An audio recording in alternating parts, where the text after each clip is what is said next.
She had asked the older woman, "What is that fire?" And they had replied, "It is we who are burning."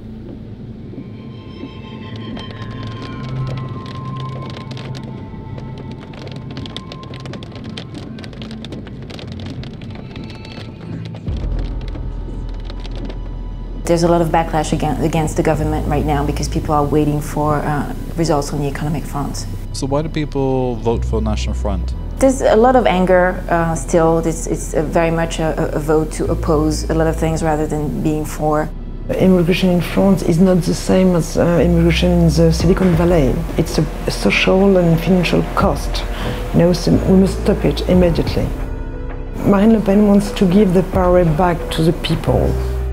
La presse, le système, nos adversaires ont cherché durant toute la campagne à nous diviser. Face à cette division, nous avons montré ensemble un front uni. Et c'est cette unité qui a permis cette immense victoire que nous avons enregistrée. We went to Paris to speak with the Front National and also with the ruling Socialist Party, which was crushed in the popular vote. They're fairly coherent in everything that they reject, but it's always about national politics. It's very difficult to find a constructive vision for what they want to see as France in Europe or even out of Europe. How can the Front National have a constructive role in the European Union?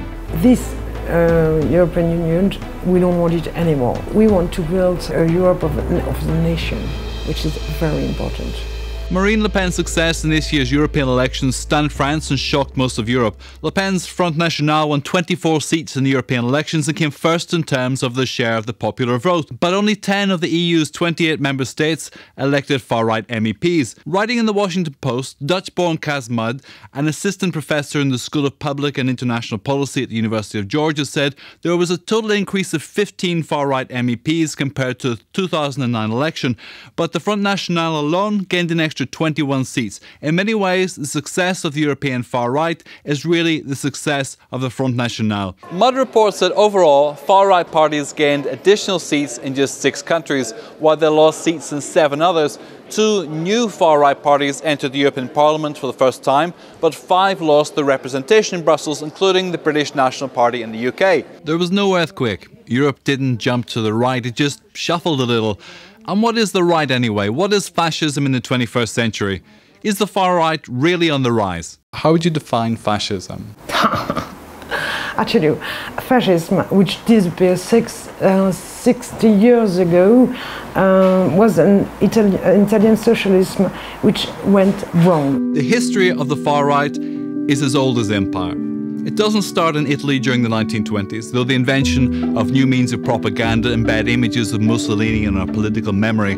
Julius Caesar was perhaps one of the best documented early templates for the right, a fusion of militaristic strength, loyalty to a charismatic leader, and the assertion of the primacy of the state. Napoleon was a talented soldier. He led France to victory and then to defeat. And from exile, he returned as a populist leader to lead France again to victory and again to defeat, in fact, just outside Brussels at Waterloo. Napoleon typified the right during the early 19th century, and the economic welfare platform was taking shape. That's where the National Front has actually succeeded, is that they've actually managed to look like a kind of a more regular populist party. But it's more difficult now for people to see the parallels with Mussolini's party. The populistic challenge in some countries is quite serious. It has to be seen as an encouragement to the mainstream political forces to continue this reconstruction process and to sort out the Eurozone problems in 5 years.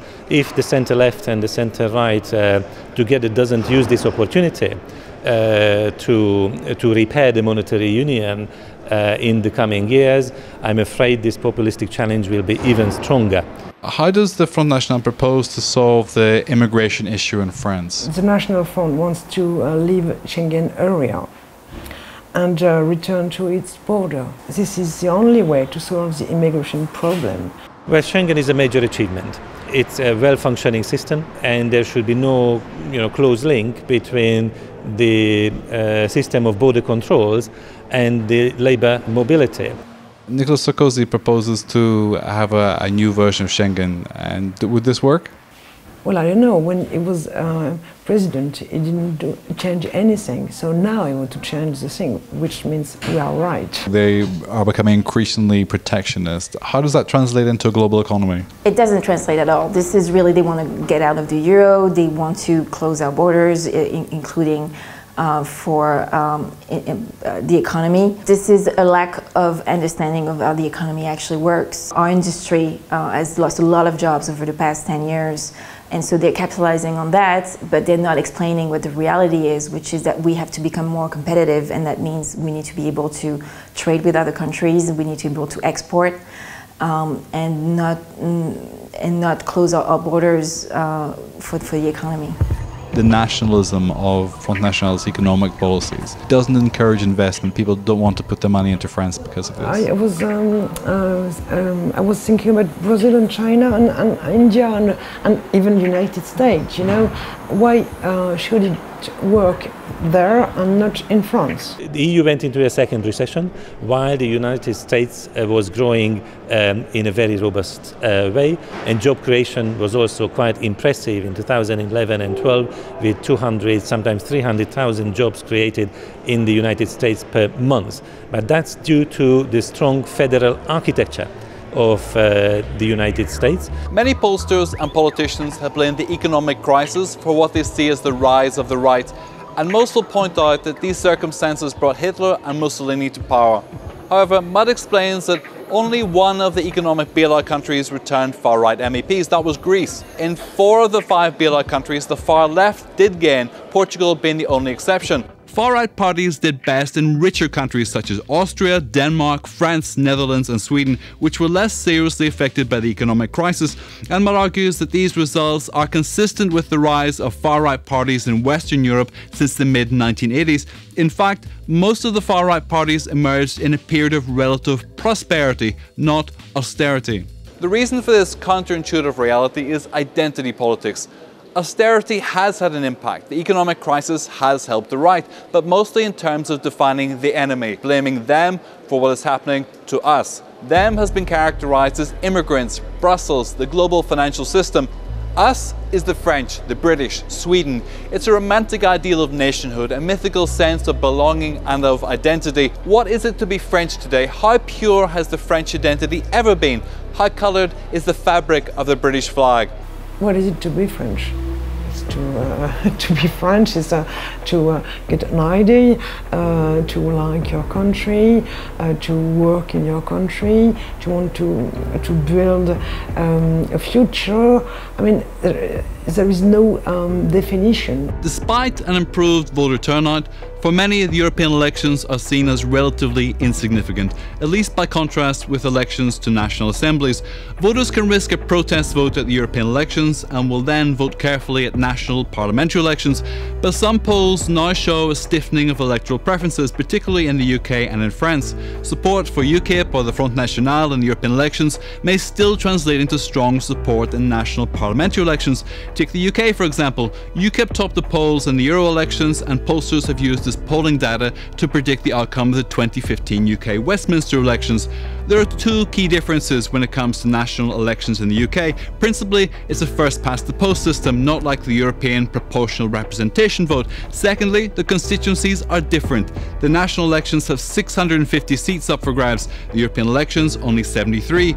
So when you calculate UKIP's exceptional success in the Euro elections and put it in the Westminster system, UKIP doesn't get any seats at all in the House of Commons. Not one, even though Nigel Farage's party won 27.5% of the vote.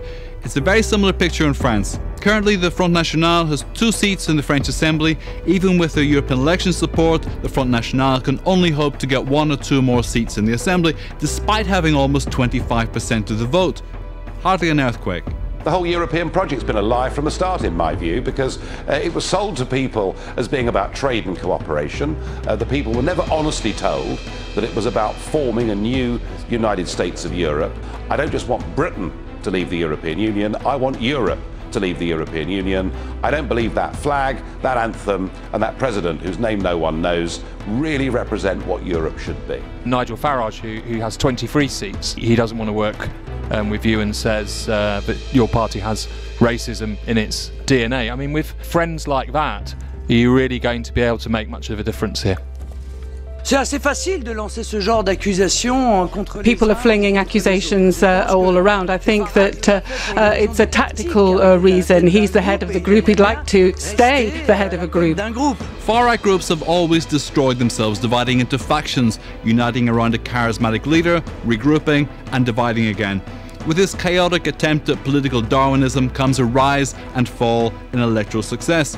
Though there now seems to be a stable core vote in France, the Netherlands, Austria and Italy, the quasi-fascist electoral ceiling is only occasionally shattered and then quickly repaired. So when Marine Le Pen and Geert Wilders shout about a revolution in Europe, about the rise of the right and the end of the European Union, it's pretty much just talk, so long as they continue on their current course. Marine Le Pen has inherited the family business, which tells us something about how much the Front National really respects the will of the people. This isn't democracy, it's monarchy. And monarchy is in the founding DNA of the right. The time for new monarchies has passed.